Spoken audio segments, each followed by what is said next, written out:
आर्यभट्ट प्राचीन भारत के एक महान गणितज्ञ और खगोलशास्त्री थे। आर्यभट्ट का परिचय।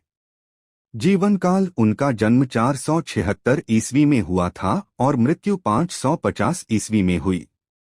जन्मस्थान। उनके ग्रंथ आर्यभट्टीय के अनुसार उनका जन्मस्थान कुसुमपुर था, जिसे वर्तमान पटना के समीप माना जाता है, हालांकि कुछ अन्य मान्यताएं भी हैं।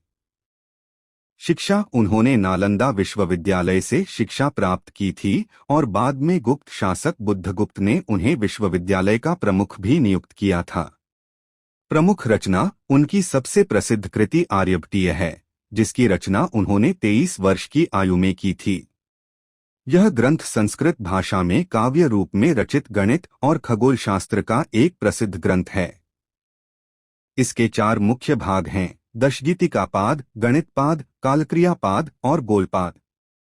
अन्य ग्रंथ। उन्होंने दशगीतिका और आर्यभट्ट सिद्धांत जैसे ग्रंथों की भी रचना की थी। गणित और खगोल विज्ञान में योगदान।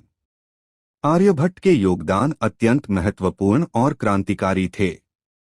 शून्य और दशमलव प्रणाली। उन्हें गणित में शून्य की अवधारणा और दशमलव प्रणाली के विकास का श्रेय दिया जाता है। पाई का मान। उन्होंने पाई का मान 62,832 बटा 20,003.1416 के बराबर निकाला, जो कि काफी सन्निकट एक्यूरेट था। त्रिकोणमिति। उन्होंने सबसे पहले साइन की तालिका टेबल दी और त्रिकोण और वृत्त के क्षेत्रफलों को निकालने के लिए सूत्र दिए। पृथ्वी और खगोल विज्ञान। सर्वप्रथम उन्होंने ही यह अनुमान लगाया था कि पृथ्वी गोलाकार है और यह अपनी ही अक्ष पर घूमती है, जिसके कारण दिन और रात होते हैं। उन्होंने सूर्य और चंद्र ग्रहणों के सिद्धांतों का तार्किक स्पष्टीकरण दिया और बताया कि ग्रहण पृथ्वी और चंद्रमा द्वारा निर्मित परछाई की वजह से होते हैं। उन्होंने यह भी निष्कर्ष निकाला कि चंद्रमा काला है और वह सूर्य की रोशनी की वजह से चमकता है।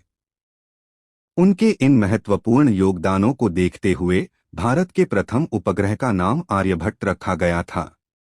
आप इस वीडियो में आर्यभट्ट के जीवन के बारे में अधिक जान सकते हैं।